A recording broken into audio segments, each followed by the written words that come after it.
que aconteceu? Em 1983, é a data que nós estamos agora aqui, o Dio lançou o álbum Holy Diver, né?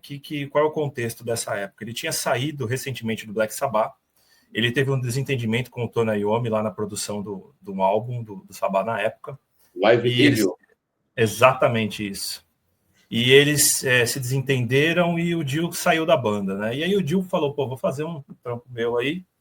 Ele chamou o Vinny Appice, que era o baterista que também tocou no Sabbath, para fazer esse projeto com ele.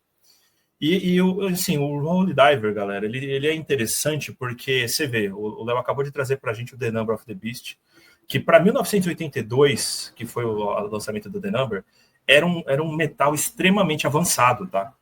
Se você analisar, em 1982, o metal do The Number of the Beast é extremamente avançado.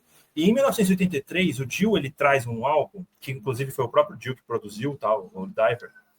E é interessante que ele não é tão atual quanto o The Number, do Iron, né, que foi lançado um ano antes. Ele traz até uma sonoridade que puxa um pouco para a década de 70, a sonoridade do Holy Diver. Mas é um álbum extremamente incrível, Holy Diver. É um álbum que marcou o heavy metal. Tá? Várias bandas, vários artistas do meio do metal reconhecem o Holy Diver como um dos álbuns mais marcantes da história do metal. Tá? E é uma das músicas que fizeram mais covers, é justamente essa daí. Não, é a música já vi ela cantada por trocentos não, grupos aí. É absurdo, né? Não do metal também, sabe? Até de outros estilos. Mas essa música é emblemática, cara. É emblemática. E é interessante que ela traz a cavalgada do Iron também, né? Ele já traz a cavalgada e, cara, é um álbum espetacular, né? Que realmente marcou o metal para sempre. Todas as faixas são incríveis, você ouve ele do começo ao fim várias vezes seguidas. É um álbum espetacular, mas tem algumas que se destacam aí, né? Stand Up and Shout, que é a primeira faixa. O Dio ele queria uma faixa que começasse o álbum de forma marcante. Então, eles compuseram essa faixa incrível.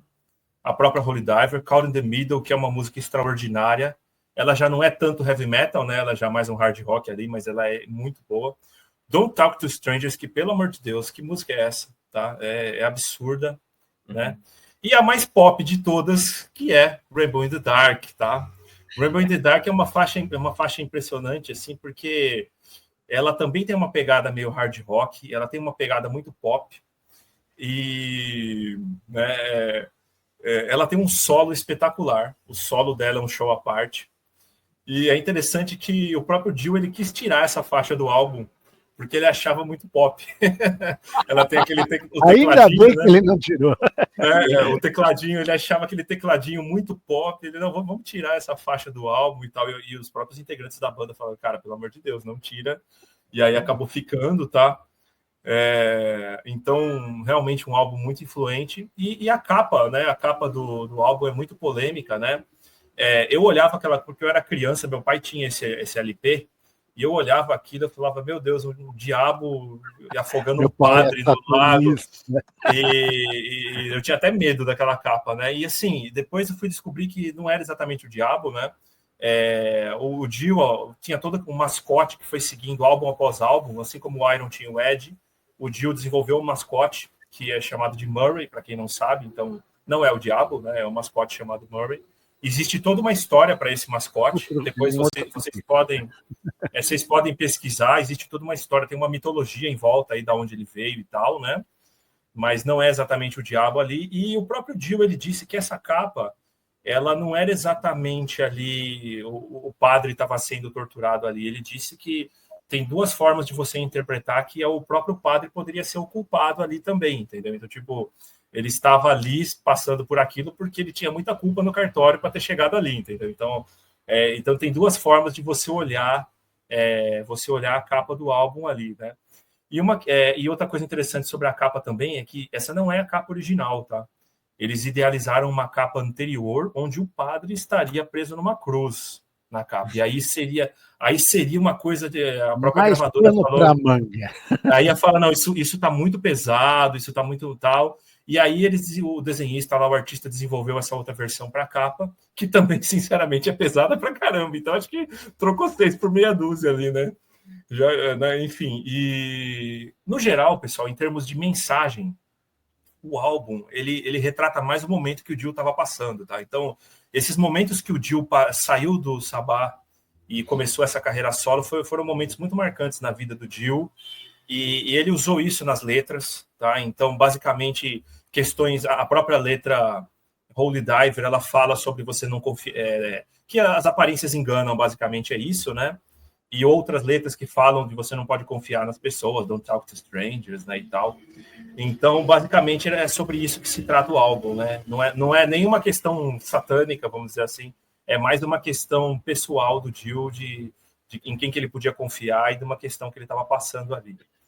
E falando do Dio, né, a gente não pode esquecer do famoso símbolo, né? É isso. É o capeta! Tem...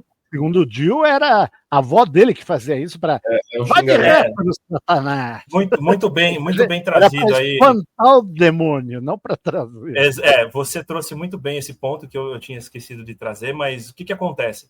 A região que a avó do Dio morava, lá que ela vivia, as pessoas faziam esse símbolo para espantar as pessoas ruins. Então, tipo assim, o Henrique é uma pessoa ruim, aí eu fazia assim para ele.